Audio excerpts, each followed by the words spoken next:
It's very interesting because in conventional biology, when I was teaching medical school, we only talked about information in the form of chemistry, hormones, drugs, pharmaceutical agents of some kind, as that's what provides information to the system. So if the system's not working right, you take a drug, and the drug carries signal and information and then changes the operation of the body. So we're very locked into a mechanical, physical biology, and that's conventional allopathic medicine.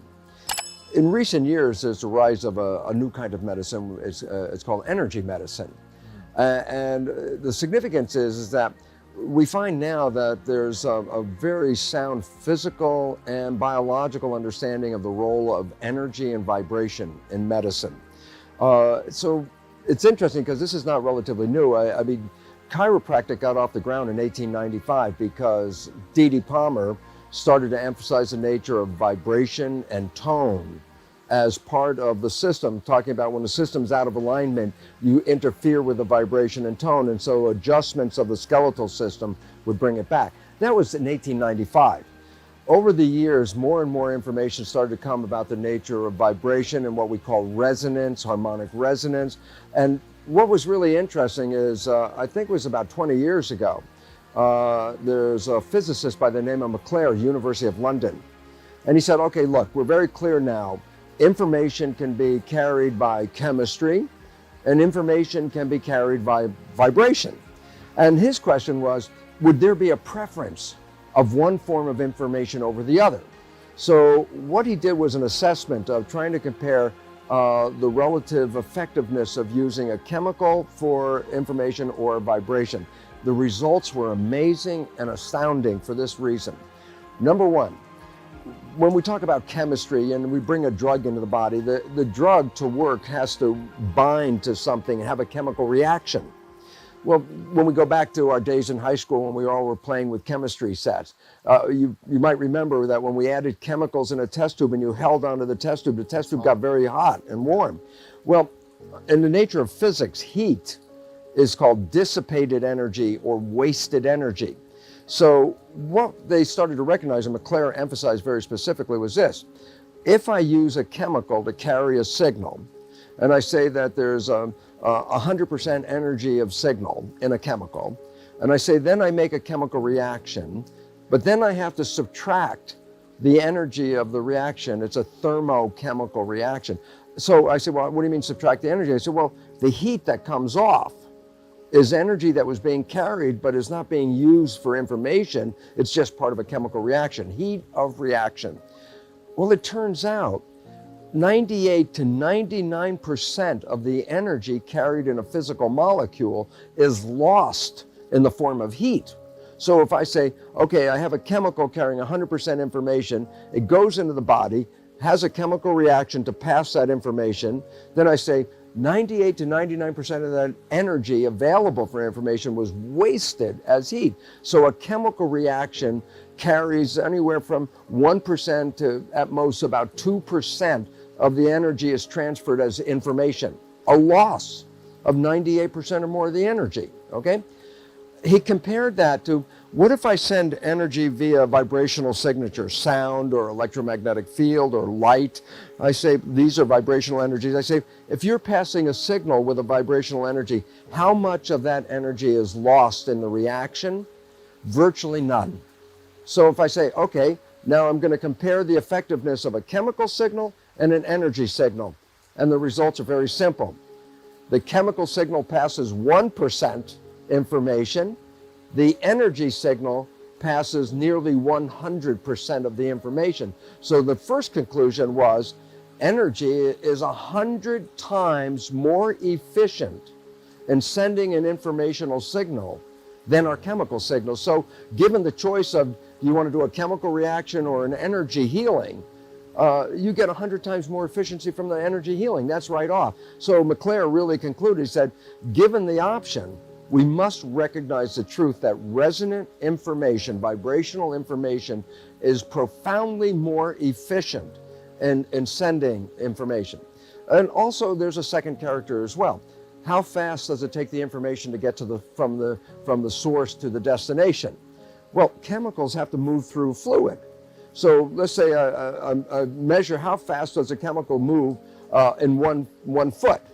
And if it was really moving fast, I'd say take 1 second for that chemical to move 1 foot. So I say, chemical signal travels at about, at this case, 1 foot per second. And I say, and what about a vibrational signature like electromagnetic fields or photo light or something like that?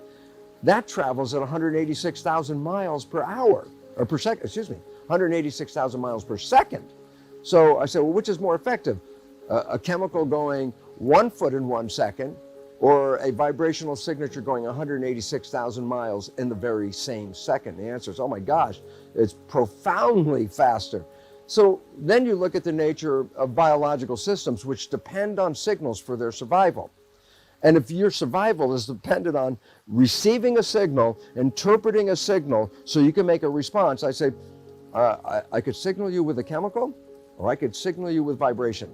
And the answer is the biological system would by far have a preference for the vibrational energy because it's so profoundly fast and so significantly efficient that if your life depends on getting a signal, and the cell's life does, then there's no comparison between the two. Chemicals work, but not anywhere as effectively or as efficiently as energy healing. And this is why we're moving from an allopathic chemical drug-related medicine into energy medicine, because it's now been recognized that energy, which includes thought as well, is profoundly more effective in healing than our chemicals. Stress reduction, it's very interesting to understand that if you were looking at a healthy system, let's say on an oscilloscope, it would have this beautiful sine wave, just a smooth, nice wave. It's got harmony to it, okay? When you look at a stress situation, it gets very choppy, like electrocardiogram or EEG, when you see the wire, the lines jumping up and down like that. And the significance is very clear.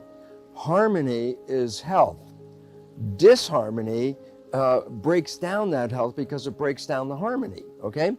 When you're in sound, and they're nice pure sounds, you entrain or entangle with the sounds. That's why music, historically from the ancient Greeks, they already knew music was profoundly important in healing, and that was 5,000 or more years ago.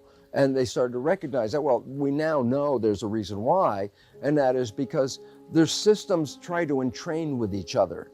And so if one is out of harmony and one is in harmony, then the significance is when they come together, the tendency is to drive them both toward harmony. And that is the natural state of the world, is harmony, okay? So sound, of course, is the element that music was transmitting this harmony to the system, and the system takes it in. And this is why people use music to relax and get into a lower state, which takes away the stress of the system.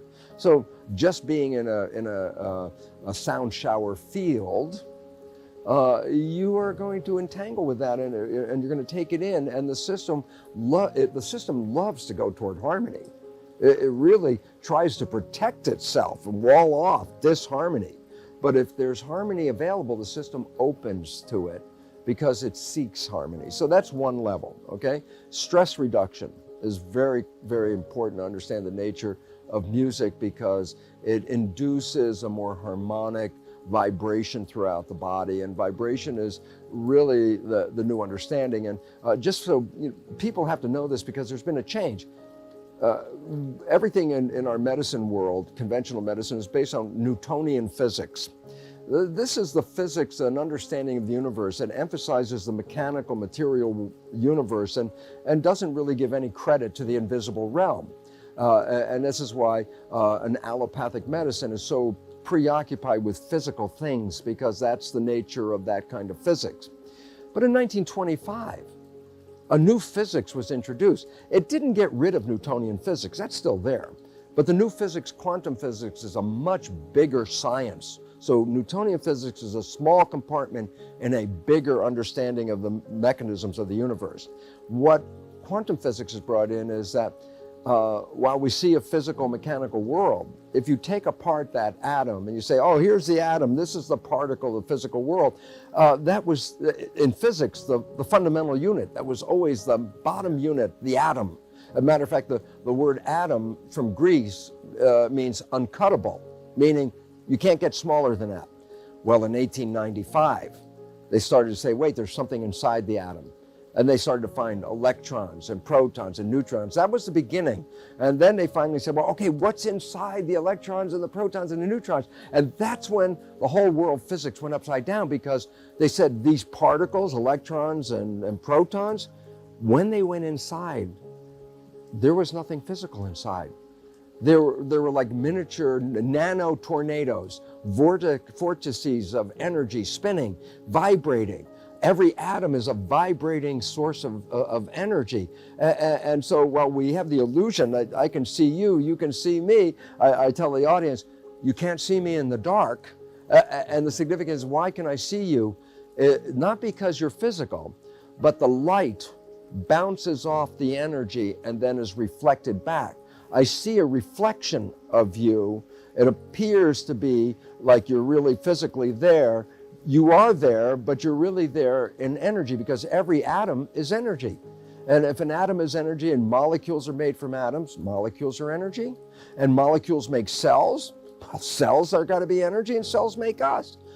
And so we're basically energy. And then some people would say, okay, I can understand light bouncing off it, but I can feel you. I can physically feel you. And so there's something there. And then again, I go, no, go back to that nano tornado. I say, if there's a tornado coming down the street and you're driving your car, can you drive your car through a tornado? And the answer is absolutely not. When you hit that tornado, it'd be the same as hitting a stone wall. There's a force. You can't go through that force. And then you say, well, it's physical. I say, well, if you're driving a car and the car flattens out against that tornado, obviously it appears to be physical, but it's an energy force. And then you say, but I can see the tornado. And I go, that's because the dirt and dust got picked up in the force.